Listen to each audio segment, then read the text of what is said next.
नमस्कार। अरस्तु ने एक बार कहा था, न्याय का मतलब है हर व्यक्ति को वो देना जिसके वो हकदार हैं। ये विचार आज भी उतना ही सच है और आज इंडियन एक्सप्रेस में छपे कुछ बेहतरीन लेखों पर हमारी बातचीत की कह सकते हैं बुनियाद बनेगा। हम भारत में शासन, अवसर और राजनीति के हक से जुड़े कुछ मुद्दों पर बात करेंगे। आज हम जिन लेखों पर बात कर रहे हैं वे यूपीएससी की तैयारी करने वालों के लिए तो बहुत ही ज़रूरी हैं, खासकर जनरल स्टडीज़ पेपर 2, 3 और 4 के लिए। पर सच कहूँ तो ये मुद्दे हम सबसे जुड़े हैं। हम 3 बड़े सवालों को समझने की कोशिश करेंगे। पहला, हम जिस हवा में सांस लेते हैं वो इतनी जहरीली क्यों है और इसके पीछे की जहरीली राजनीति क्या है। दूसरा, राजनीति में विरासत और योग्यता के बीच की जो सदियों पुरानी बहस है। और तीसरा, बिहार के चुनावों से हम लोकतंत्र की बदलती उम्मीदों को कैसे समझ सकते हैं। तो चलिए इन लेखों की परतों को एक एक करके खोलते हैं। पहला मुद्दा तो ऐसा है जो हम सब, खासकर उत्तर भारत में रहने वाले, हर साल महसूस करते हैं, वो दम घुटने वाला प्रदूषण। लेख की पहली लाइन ही मतलब दिल पे लगती है, जहरीली हवा जहरीली राजनीति की देन है। ये एक बहुत बड़ा आरोप है। आखिर ये जहरीली राजनीति है क्या? देखिए, लेख इसके 4 चेहरे दिखाता है और ये चारों बहुत पहचाने हुए लगते हैं। पहला है इनकार, मतलब डिनायल। अच्छा। राजनीतिक पार्टियां ये मानने को ही तैयार नहीं है कि समस्या वाकई इतनी गंभीर है। वो आंकड़ों को झुठलाते हैं, कहते हैं सब ठीक है। हाँ, ये तो हम देखते ही हैं। कोई कहता है कि ये पड़ोसी राज्य का धुआं है, कोई कहता है ये गाड़ियों से है, मतलब कोई जिम्मेदारी लेने को तैयार ही नहीं। और दूसरा चेहरा क्या है? दूसरा है ध्यान भटकाना, यानी डिस्ट्रैक्शन। जब जनता का दबाव बढ़ता है तो राजनीति का सर्कस शुरू हो जाता है। हाँ, बिल्कुल। एक दूसरे पर आरोप प्रत्यारोप, छोटी मोटी योजनाओं का बड़ा ऐलान, ताकि असली मुद्दों पर बात ही ना हो और लोग उसी में उलझ कर रह जाएं। और तीसरा है विभाजन, डिवीजन। ये तो और भी खतरनाक लगता है। मतलब पहचान और अपने अपने स्वार्थों के नाम पर लोगों को ऐसे बांट दो कि प्रदूषण जैसे मुद्दे पर कोई एक साथ खड़ा ही ना हो पाए। शहरी बनाम ग्रामीण, किसान बनाम उद्योगपति, हाँ, एक राज्य बनाम दूसरा राज्य। और चौथा, जो शायद सबसे ज्यादा निराशाजनक है, वो है नियति, डेस्टिनी। नियति मतलब ये तर्क दिया जाता है कि प्रदूषण तो विकास और आधुनिकीकरण की कीमत है, इसे तो सहना ही पड़ेगा। ये एक तरह से हथियार डाल देना है। ये तो बहुत खतरनाक तर्क है। इसका मतलब तो ये हुआ कि हम मानकर चल रहे हैं कि तरक्की के लिए लोगों का बीमार पड़ना जरूरी है। और लेख में एक और दिलचस्प बात कही गई है हमारे अभिजात वर्ग यानी एलीट क्लास के बारे में, कि वो अवैज्ञानिक हैं। हाँ, मतलब विज्ञान को एक प्रतीक की तरह तो पूछते हैं, लेकिन उसकी कार्यप्रणाली और तर्क को नहीं अपनाते। अच्छा। और इसी वजह से हमारे नेता ऑड इवन, या वो सड़क पर पानी छिड़कने वाले ट्रक, या ट्रैफिक आइलैंड पर एयर प्यूरिफायर लगाने जैसे दिखावटी काम करके बच निकलते हैं। क्योंकि उन्हें पता है कि प्रभावशाली लोग इन कदमों की वैज्ञानिकता पर सवाल नहीं उठाएंगे। उनके लिए विज्ञान एक तमाशा है, समाधान का रास्ता नहीं। यहाँ लेख एक बहुत गहरे तर्क की बात करता है, जिसे वो जटिलता का बहाना या कॉम्प्लेक्सिटी गैम्बिट कहता है। अक्सर कहा जाता है कि प्रदूषण की समस्या बहुत जटिल है। इसमें शहर का डिजाइन, ट्रांसपोर्ट, खेती, उद्योग सब कुछ जुड़ा है। और क्योंकि ये इतनी जटिल है, इसलिए इसका कोई आसान समाधान नहीं है। एक मिनट, ये तो बहुत चौंकाने वाली बात है। मतलब लेख ये कह रहा है कि हमारा सिस्टम टूटा हुआ नहीं है, बल्कि इसे जानबूझकर ऐसा बनाया गया है ताकि कोई एक व्यक्ति या एजेंसी जिम्मेदार न ठहरे। ये साजिश से ज्यादा एक सोचा समझा राजनीतिक चुनाव है। लेख यही तर्क देता है। अच्छा। अलग अलग विभागों का होना, स्थानीय सरकारों का कमजोर होना, या प्रदूषण कंट्रोल बोर्ड में कर्मचारियों की कमी होना, ये सब प्राकृतिक बाधाएं नहीं हैं। ये जानबूझकर लिए गए राजनीतिक फैसले हैं, ताकि जवाबदेही किसी एक पर तय ना की जा सके। वाह। ये सिस्टम की नाकामी नहीं, बल्कि सिस्टम का डिजाइन है। मतलब हम जिन चीजों को सिस्टम की मजबूरी समझते हैं, वो दरअसल किसी का चुनाव है। तो फिर इसका समाधान क्या है अगर सिस्टम ही ऐसा बना है? देख, कहता है कि समाधान है जवाबदेही तय करना, और वो भी बहुत सीधे तरीके से। कैसे? सीधे सवाल पूछो, थर्मल पावर प्लांट के प्रदूषण मानकों में ढील क्यों दी गई? उसका जिम्मेदार कौन है? कच्ची सड़कों पर धूल उड़ रही है, उन्हें पक्का क्यों नहीं किया जा रहा? ईंट भट्टों को नई टेक्नोलॉजी पर अपग्रेड करने से कौन रोक रहा है? हर उस अधिकारी, नेता या एजेंसी का नाम लो और उसे सार्वजनिक रूप से शर्मिंदा करो जो अपना काम नहीं कर रहा। लेकिन क्या ये नेम एंड शेम वाला तरीका वाकई काम करता है, या ये बस कुछ दिनों की हेडलाइन बनकर रह जाता है? ये एक जायज सवाल है।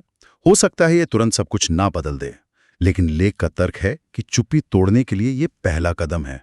जब तक हम गोलमोल बातें करते रहेंगे तब तक कुछ नहीं बदलेगा। सही बात है। जब आप सीधे नाम लेकर सवाल पूछते हैं तो आप समस्या को एक चेहरा देते हैं, और शायद यहीं से बदलाव की शुरुआत होती है। तो प्रदूषण के मुद्दे पर ये जो जवाबदेही की कमी है, ये वाकई परेशान करने वाली बात है। बिल्कुल। और मुझे लगता है ये सिर्फ पर्यावरण नीति तक ही सीमित नहीं है ना? नहीं, बिल्कुल नहीं। यही सवाल हमारे दूसरे लेख के केंद्र में भी है, जो राजनीति में विरासत और योग्यता की बात करता है। वहां भी तो सबसे बड़ा सवाल इसी जवाबदेही का है। बिल्कुल। लेख इसकी शुरुआत एक बहुत ही खूबसूरत उदाहरण से करता है। भारतीय महिला क्रिकेट टीम की जीत। उस टीम की हर खिलाड़ी अपने संघर्ष और काबिलियत के दम पर वहां पहुंची थी। किसी के पिता बड़े ही थे, किसी के किसान, किसी के शिक्षक। ये उस समतल मैदान का प्रतीक है जिसे हकीकत में हासिल किया गया। और फिर इसकी तुलना उस राजनीति से की जाती है जहां विरासत में गद्दी मिलना एक सामान्य बात मानी जाती है। यहाँ लेख ये नहीं कह रहा कि किसी नेता का बेटा या बेटी काबिल नहीं हो सकते। मुद्दा ये है कि उन्हें सत्ता सौंपने से पहले शायद ही कभी अपनी काबिलियत साबित करने की जरूरत पड़ती है। उनका सरनेम ही उनकी सबसे बड़ी योग्यता बन जाता है। और यही लोकतंत्र की जड़ों को कमजोर करता है। जब सार्वजनिक पद एक जिम्मेदारी के बजाय एक विरासत की तरह दिखने लगे तो लोकतंत्र का मतलब ही खत्म हो जाता है। लेख में अरस्तु के टेलोस का जिक्र है। ये एक दिलचस्प आइडिया है ना? हाँ, बहुत दिलचस्प। मतलब हर चीज का एक मकसद होता है, एक अंतिम उद्देश्य।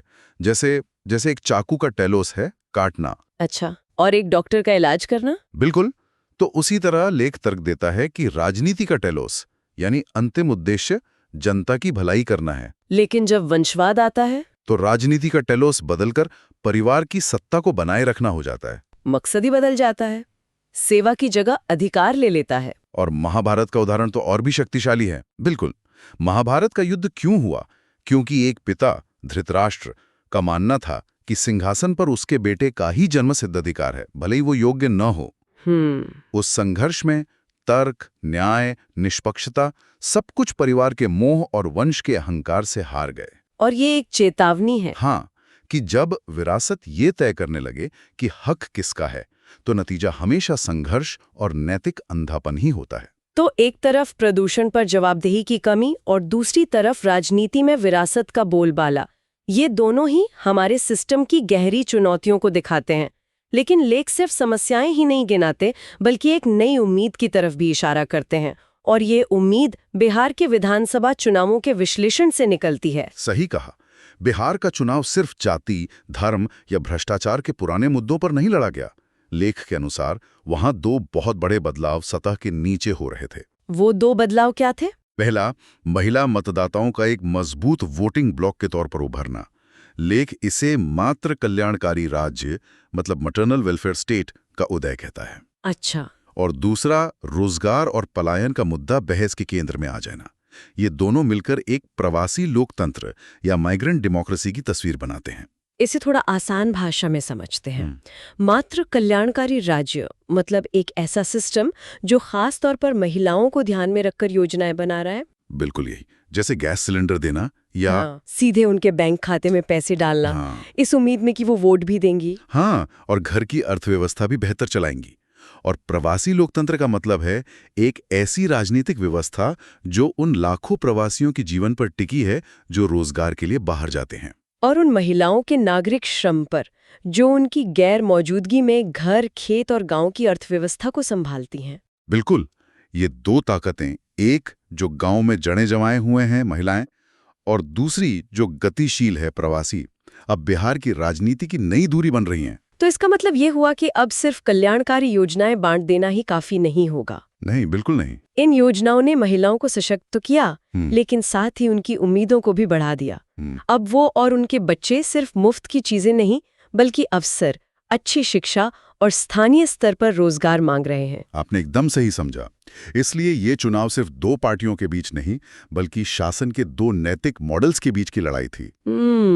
एक तरफ थे सत्ताधारी जो निरंतरता, स्थिरता और कल्याणकारी योजनाओं की बात कर रहे थे। दूसरी तरफ थे चुनौती देने वाले जो आकांक्षा, बदलाव और अवसर की भाषा बोल रहे थे। मतलब वोटर अब बदल चुका है। हाँ, नतीजा चाहे जो भी रहा हो, लेकिन ये तय हो गया कि बिहार का वोटर अब बदल चुका है। तो आज की इस पूरी बातचीत का सार क्या निकलता है? हमने 3 अलग-अलग खिड़कियों से भारत के लोकतंत्र को देखा। एक तरफ वायु प्रदूषण पर राजनीतिक नाकामी है जो शासन की गहरी विफलता को दिखाती है। दूसरी तरफ वंशवाद है जो योग्यता और न्याय के सिद्धांत पर सवाल उठाता है।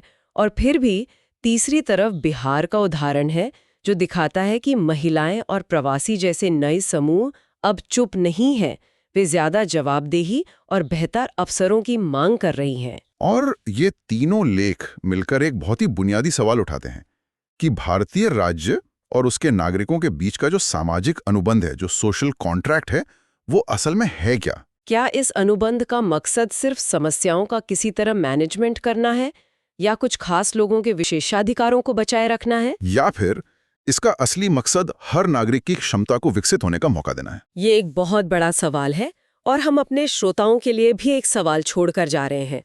इन लेखों में सरकार की नाकामियों और वोटरों की नई मांगों पर तो बात हुई है, लेकिन ये मीडिया और नागरिक समाज की भूमिका पर भी इशारा करते हैं। तो सोचने वाली बात ये है, एक ऐसे माहौल में जहां मीडिया अक्सर सरकार का सहयोगी बन जाता है और नागरिक आंदोलनों को शक की नज़र से देखा जाता है, वहां इन गहरी समस्याओं से निपटने के लिए जनता को एकजुट करने और नागरिक नेतृत्व वाली जवाबदेही तय करने के कौन से नए तरीके खोजने होंगे। इस गहरी बातचीत पर आपके क्या विचार हैं, हमें कमेंट्स में ज़रूर बताएं।